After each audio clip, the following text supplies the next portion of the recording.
Hello students, commerce success academy তোমার সবাইকে স্বাগত। আজকে তোমরা বিজনেস স্টাডিজের ফুল এমসিকিউ এবং এসিকিউ তোমরা পাবে প্রিভিয়াস ইয়ারের, যেটা তোমাদের খুবই গুরুত্বপূর্ণ। প্রিভিয়াস ইয়ারের প্রশ্ন উত্তর যেগুলো প্রিভিয়াস ইয়ারে এসেছে, যেগুলো কোনো বই কেনার দরকার নেই, তোমরা এইখান থেকে পড়লেই তোমরা সব উত্তর এবং প্রশ্ন উত্তর তোমরা পরীক্ষার জন্য তোমরা স্টাডি করতে পারবে এবং সমস্ত কিছু এখান থেকেই তোমরা পেয়ে যাবে। দেখো, প্রিভিয়াস ইয়ারে 48 কোশ্চেন্স এবং আনসার এবং কিছু সংক্ষিপ্ত যেরকম এমসিকিউ রয়েছে, এখান থেকে তোমাদের এমসিকিউ হবে 48 কোশ্চেন্স। এটা কারবারের প্রকৃতি এবং উদ্দেশ্যের উপরে। আর তোমাদের সেটা হবে হলো এর উপর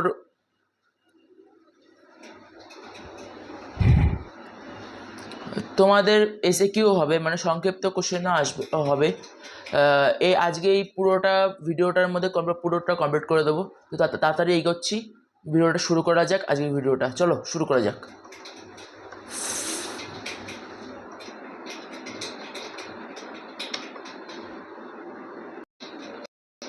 দেখো, কারবারের শব্দটির অর্থ কী?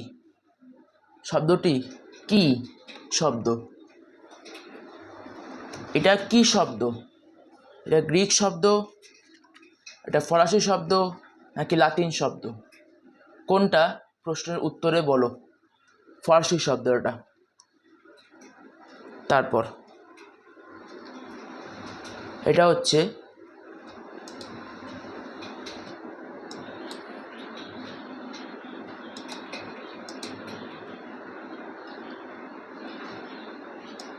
ফরাসি শব্দ। তারপর বিনিময়ের ফলে প্রতিষ্ঠিত হয়, এই চারটের মধ্যে কোনটি? পেশা, কারবারি, চাকরি, কারবার। তারপরে সব লিখে নিও ওরকম করে। পারস্পরিক নির্ভরশীলতা থেকে শুরু হয়, কি শুরু হয়?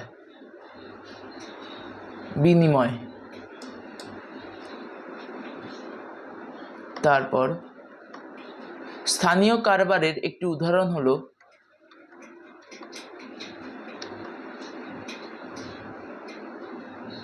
পাড়ার মুদি দোকান।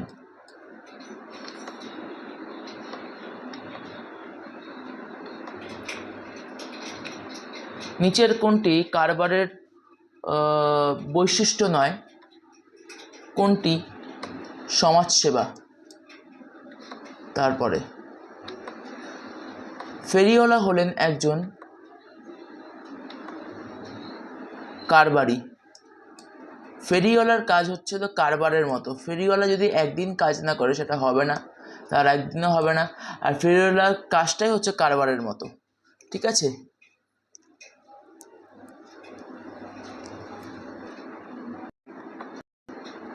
বেতন মজুরি বিনিময় চুক্তির শর্তানুসারে কাজকে বলা হয়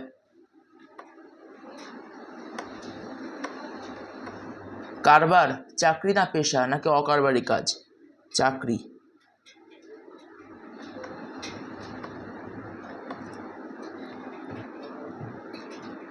কারবারের মূল উদ্দেশ্য কেবলমাত্র বহুমুখী। কারবারের উৎপাদন সংক্রান্ত কার্যকলাপ হলো শিল্প।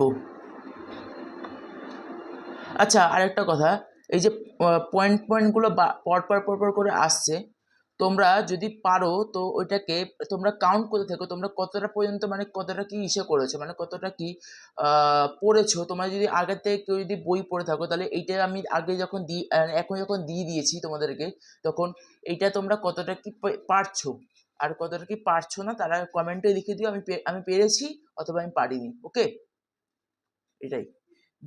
খনিজ তেল পরিশোধন হলো একটি বিশ্লেষণমূলক শিল্প। মোটর গাড়ি শিল্প হলো একটি একত্রীকরণ শিল্প। অভ্যন্তরীণ ব্যবসা হলো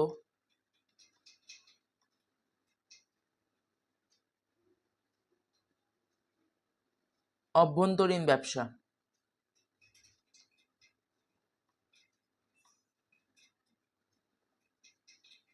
স্থানগত বাধা দূরীকরণের ক্ষেত্রে ব্যবসা ড্যাশ ব্যবস্থা বিশেষভাবে সাহায্য করে। কি ব্যবস্থা? পরিবহন ব্যবস্থা। কর্মসংস্থান সুযোগ বৃদ্ধি করার কারবারের উদ্দেশ্য হলো জাতীয়।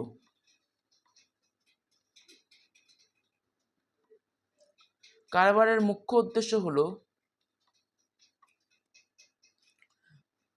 মুনাফা সংক্রান্ত। কতটা কি মুনাফা হবে? সমগ্র দেশ জুড়ে যে কারবারের কার্যাবলী প্রসারিত হয় তাকে বলে জাতীয় কারবার।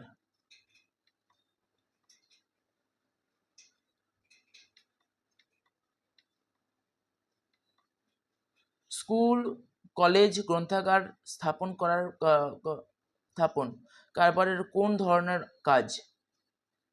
বলো। জনকল্যাণমূলক নাকি অর্থনৈতিকমূলক, না রাজনৈতিক, না ব্যক্তিগত? জনকল্যাণমূলক।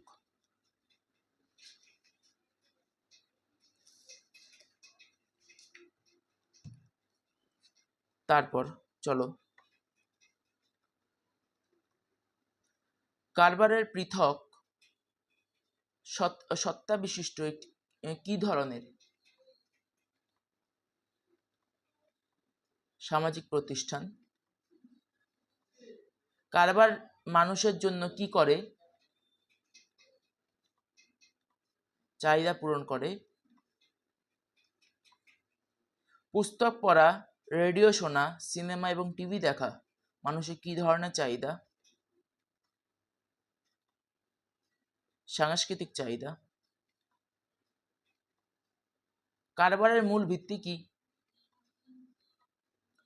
ক্রেতা বিক্রেতা উভয়ই। মোট বিক্রয় মূল্য থেকে ক্রয় মূল্য বাদ দিলে যে মুনাফার সৃষ্টি হয় সেটি হলো মোট মুনাফা। নার্সারি সংস্থা কোন ধরনের শিল্প?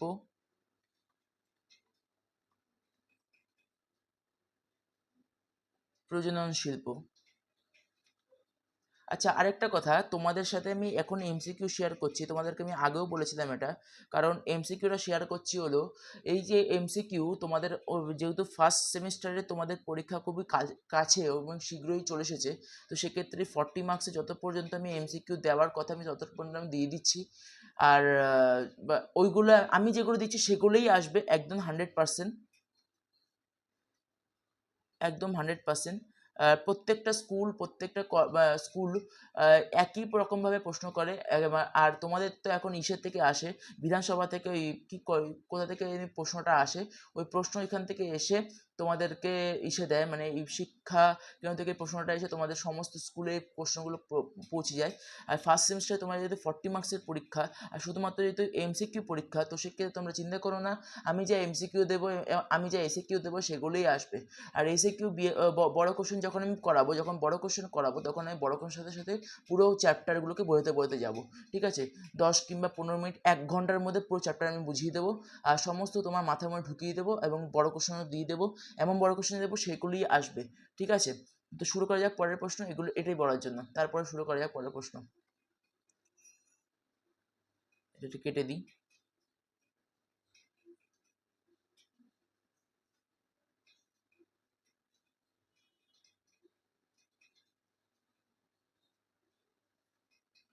কারবারি কার্যকলাপ কোনটি?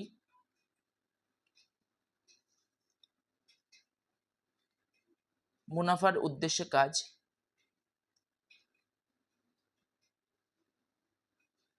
বাণিজ্যের বিভাগ কি? বিপণন ও ব্যবসায়িক সহায়ক কার্যাবলী।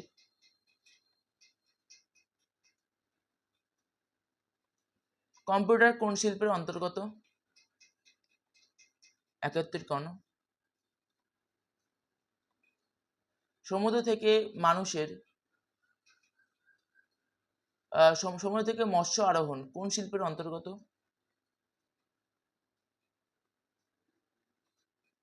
নিষ্কাশন শিল্প। বীমা ব্যবস্থা কারবারের কোন বিভাগের অন্তর্ভুক্ত? বাণিজ্য। এটা বাণিজ্য বিভাগের অন্তর্গত, অর্থাৎ কমার্স।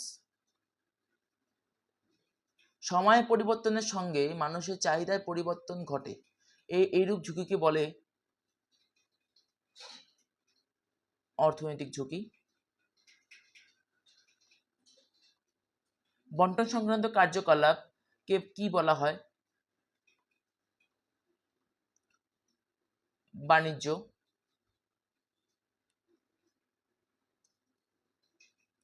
কারবার যখন কোনো নির্দিষ্ট স্থানে সীমাবদ্ধ থেকে স্থানীয় জনসাধারণের অভাব পূরণ করে তখন তাকে কি বলে? স্থানীয় কারবার বা স্থানীয় বাজার। নিচের কোনটি কারবারি কার্যকলাপের বৈশিষ্ট্য নয়?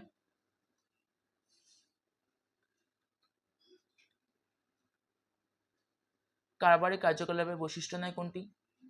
মজুরি প্রদান। কর্মীদের অসততার জন্য কারবারের ক্ষতিজনিত ঝুঁকিকে কি বলা হয়? মানবিক ঝুঁকি। এই মানবিক ঝুঁকি বলা হচ্ছে কারণ যে কারবারকে কর্মীদের জন্য ঝুঁকি পূরণ করতে হচ্ছে। একটা ব্যক্তিগত পরিচয় রয়েছে, এটা কোনো অর্থ সংক্রান্ত না, এটা কোনো বাজার সংক্রান্ত, এটা কোনো প্রাকৃতিক না। ওকে। ভোপাল গ্যাস দুর্ঘটনা কারবারের কোন ধরনের দায়িত্ববোধের অভাব?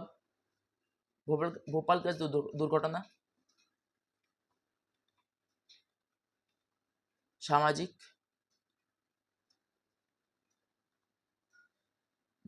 যে শিল্পগুলি সেবামূলক কাজে নিযুক্ত থাকে তারা কোন ধরনের শিল্প?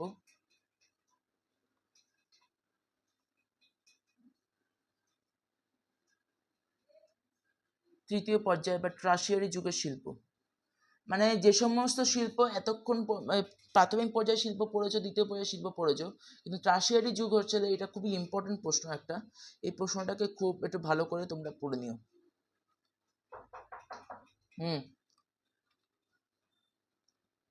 ঝুঁকি বহন উদ্যোক্তার কাজ, এই কথা কে বলেছেন? Adam Smith.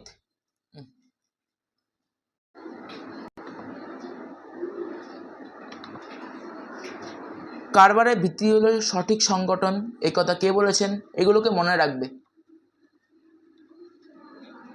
এটা পিএফ ড্রাকার বলেছেন।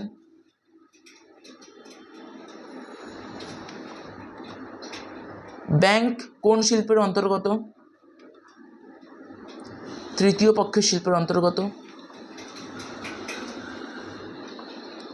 ঝুঁকির মাত্রা বৃদ্ধি পেলে মুনাফার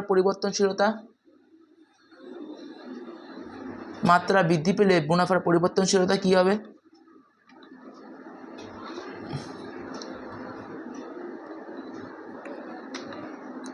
বৃদ্ধি পায়।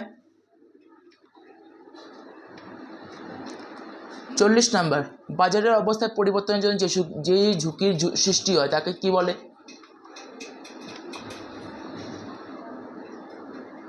আর্থিক ঝুঁকি বা অর্থনৈতিক ঝুঁকি। কারা সেবার বিজ্ঞাপন দিতে পারে না?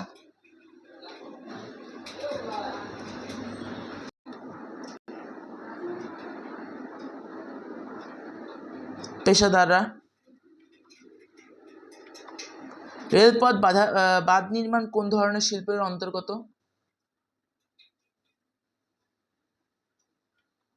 যেহেতু নির্মাণ কার্য তাই এটা নির্মাণ শিল্প। পেশার ক্ষেত্রে পরিষেবার বিনিময়ে প্রাপ্ত অর্থকে কি বলে? দক্ষিণা বা ফিস। এটা কিন্তু পেশার ক্ষেত্রে, যদি কারবারের ক্ষেত্রে হতো তাহলে এটা হতো হলো স্যালারি।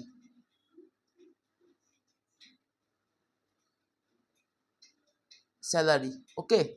যদি এটা কারবারের ক্ষেত্রে, এটা যদি পেশার ক্ষেত্রে বলেছে তো সেক্ষেত্রে তোমার পেশার ক্ষেত্রে এটা হবে।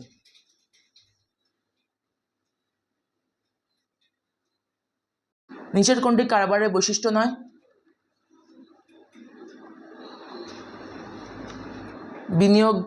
বিনিয়োগকারীদের সুদ প্রদান। বিনিয়োগকারীদের সুদ প্রদান।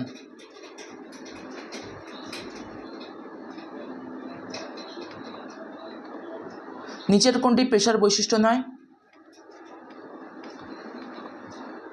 সবকটাই। বিশেষ শিক্ষা, ঠিক আছে, পেশার বৈশিষ্ট্য নয়। আচ্ছা সরি এটা হবে হচ্ছে হস্তান্তর যোগ্যতা, ঠিক আছে, হাতের কাজ। নিচের কোনটি পেশার বৈশিষ্ট্য? এদের সবকটাই।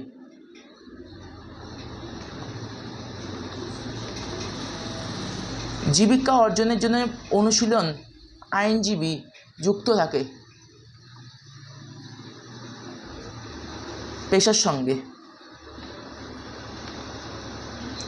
নিচের কোনটি পেশার ক্ষেত্রে আইনসম্মত নয়?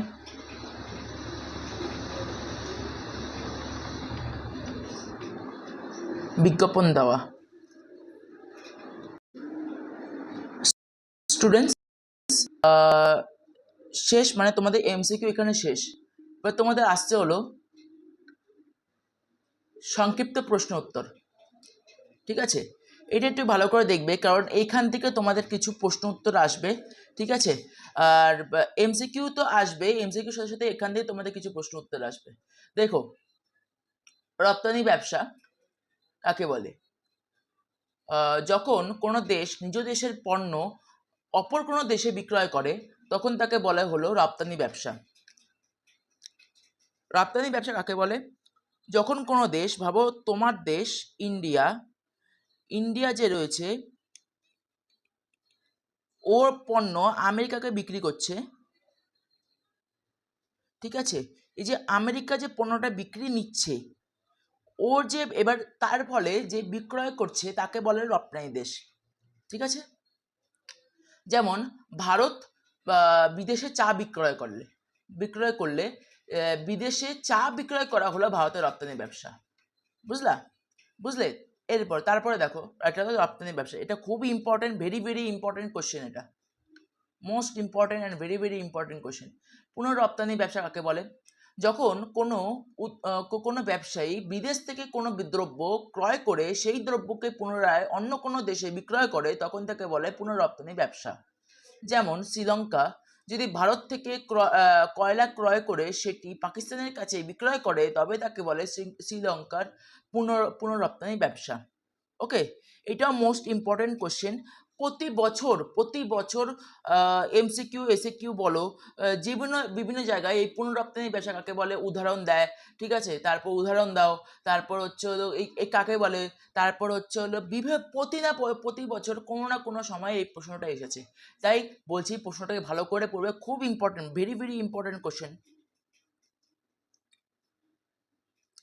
তারপর দেখো, ব্যবসা সহায়ক কার্যাবলী বলতে কি বোঝো? এটা ভালো প্রশ্ন। যেসব কার্যাবলী শিল্পের উৎপাদনে কাজকর্ম সুষ্ঠুভাবে সম্পন্ন করতে এবং উৎপাদিত পণ্য সামগ্রী সম্ভোগকারী মানে আমাদের ভোগকারীর কাছে পৌঁছতে সাহায্য করে, সেই সব কাজকে একত্রে বলা হয় ব্যবসা সহায়ক কার্যাবলী। ব্যবসা নিয়ে যে কার্যাবলী তৈরি হয়, একটা ব্যবসা তৈরি করতে যেসব কার্যাবলী লাগছে সমস্ত কিছু তোমার এখানে লাগছে, ওকে। এইটাকে বলে ব্যবসা সহায়ক কার্যাবলী। তারপর দেখো,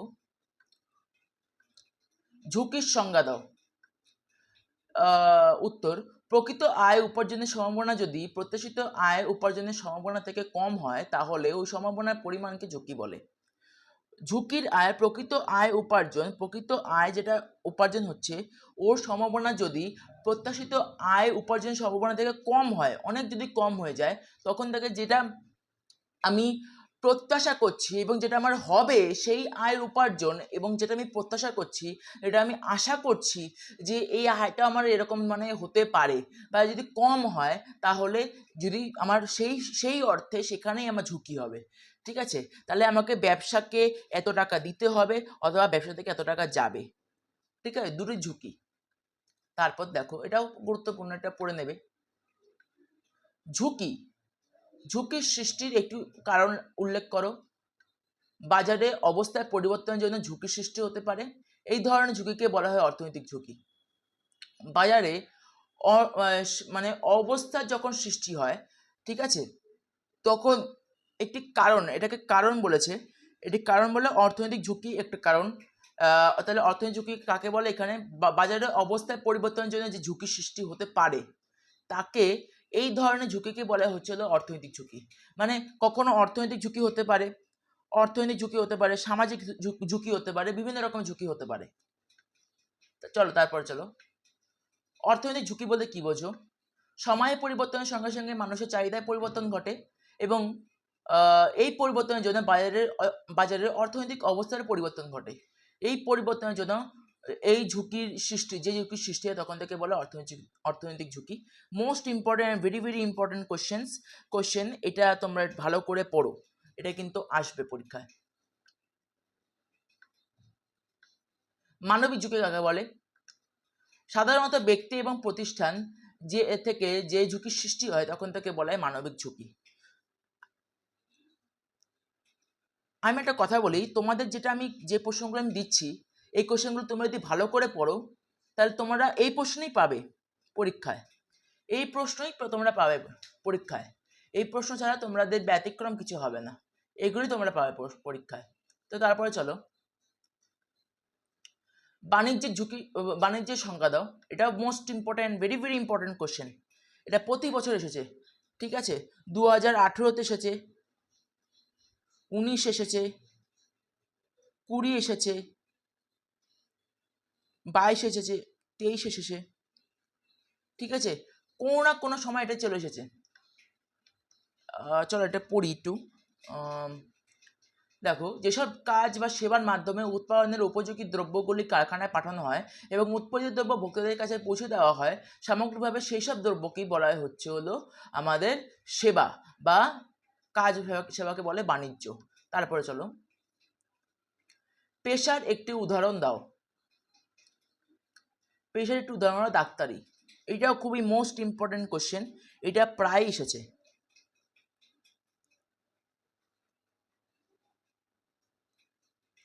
এটা প্রায় এসেছে। তারপরে চলো, কারবারিক কার্যকলাপে একটু উদাহরণ দাও। এইটাও খুবই ইম্পর্টেন্ট কোশ্চেন ভাই, এটাকে কিন্তু পড়তেই হবে, এটা তোমাদের এটা পড়তেই হবে, এইটাও খুবই ইম্পর্টেন্ট কোশ্চেন। দেখো, মানুষের অভাব মোচনের উদ্দেশ্যে মুনাফা অর্জনের জন্য আইনসঙ্গতভাবে যে কোনো অর্থনৈতিক কাজকর্মকে কারবারি কার্যকলাপ বলা হয়। যেমন বনভূমি থেকে কাঠ সংগ্রহ করে আসবাবপত্র তৈরি করে ব্যবহারকারীর কাছে বিক্রি করা কারবারি কার্যকলাপের অন্তর্ভুক্তি।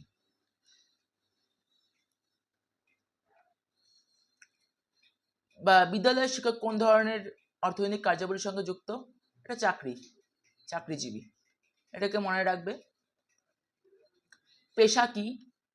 অর্জিত যোগ্যতা, অভিজ্ঞতা এবং দক্ষতা দ্বারা স্বাধীনভাবে সেবা পরিবেশন করাকে পেশা বলে। ডাক্তার, চার্টার্ড অ্যাকাউন্টেন্ট অর্থাৎ সিএ, আইনবিধি প্রভৃতি পেশাদারী ব্যক্তির উদাহরণ। ঠিক আছে, যেখানে অর্জিত যোগ্যতা লাগে, যেখানে একটা ডিগ্রি লাগে, যেখানে সমস্ত কিছু লাগে, যেখানে একটা দক্ষতা লাগে, যেখানে অভিজ্ঞতা লাগে, যেখানে 5 ইয়ার্স 10 ইয়ার্সের অভিজ্ঞতা লাগে, যেখানে ডিগ্রি লাগে, যোগ্যতা লাগে, যেখানে দক্ষতা লাগে, সেখানেই স্বাধীনভাবে চাকরি সেবা যে সেবা করা হয় বা পরিষেবা করা হয় তখন থেকে বলা হচ্ছে হলো আমাদের পেশা। ডাক্তার, চার্টার্ড অ্যাকাউন্টেন্ট, আইনবিদ প্রভৃতি পেশাদারী ব্যক্তির উদাহরণ। শিল্প কাকে বলে? যে অর্থনৈতিক প্রক্রিয়ার মাধ্যমে মানুষ প্রাকৃতিক সম্পদ সংগ্রহ করে শ্রম ও যন্ত্রের সাহায্যে সেগুলোর রূপান্তর ঘটিয়ে পরিবেশের ব্যবহার ও ভোগের উপযোগী করে তোলে এবং করে মূল্য সৃষ্টি করে বা মুনাফা সৃষ্টি করে, তাকে বলা হয় শিল্প। তাহলে শিল্প কাকে বলে, আমরা কাকে বলছি, এটাও খুব ইম্পর্টেন্ট কোশ্চেন। এটাকে ভালো করে পড়ে নেবে, ভালো করে পড়বে, ভালো করে একবার না বারবার দেখো ভিডিওটাকে, দেখে দেখে ভালো ভালো করে পড়ো, ভালো করে বোঝো। আর যারা যারা ভাবছো যে একটুখানি দেখে বেরিয়ে যাবো, তারা ভাই দেখো না, তার জন্য এই ভিডিও না। তাদের কোনো ইচ্ছা নেই পড়াশোনা করার।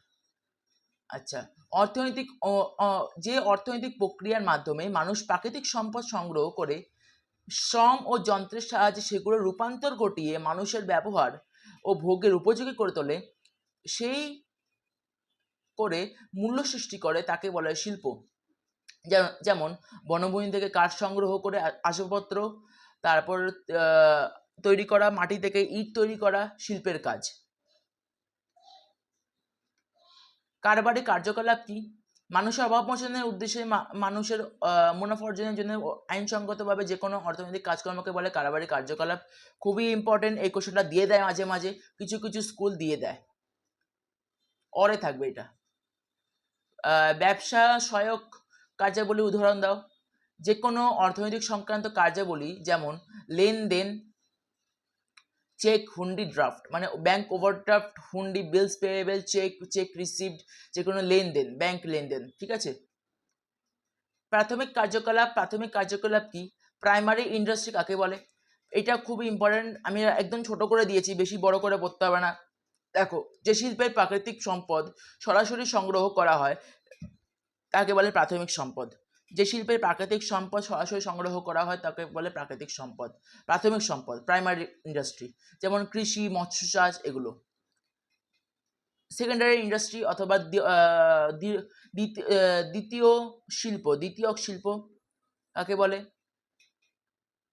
যে শিল্পের কাঁচামালকে প্রক্রিয়াজাত করে নতুন পণ্য তৈরি করা হয় তাকে বলা হচ্ছিল দ্বিতীয়ক শিল্প। এবং কারখানায় পণ্য উৎপাদন, একবার পণ্য যাচ্ছে কারখানায়, তারপর পণ্য উৎপাদন হচ্ছে কারখানায় উৎপাদন হয় আমাদের কাছে আসছে। তাহলে এত কিছু প্রক্রিয়ার পর এটাকে সেকেন্ডারি ইন্ডাস্ট্রি বলা হয়। তো আজকে এত পর্যন্তই। পরের দিন আমি চেষ্টা করছি যে তোমাদের বিকম সরি, আমি তোমাদের মোস্ট ইম্পর্ট্যান্ট ডেবিট ক্রেডিটের ফুল কনসেপ্ট নিয়ে আসার, ঠিক আছে। আমি ওটাকে একটুখানি স্টাডি করছি, আর তোমাদের একদম ভালো করে সুন্দর করে সাজানোর জন্য ওটাকে আমি রেডি করছি একদম, তোমরা একদম ভালো করে দেখতে পারো ওটাকে।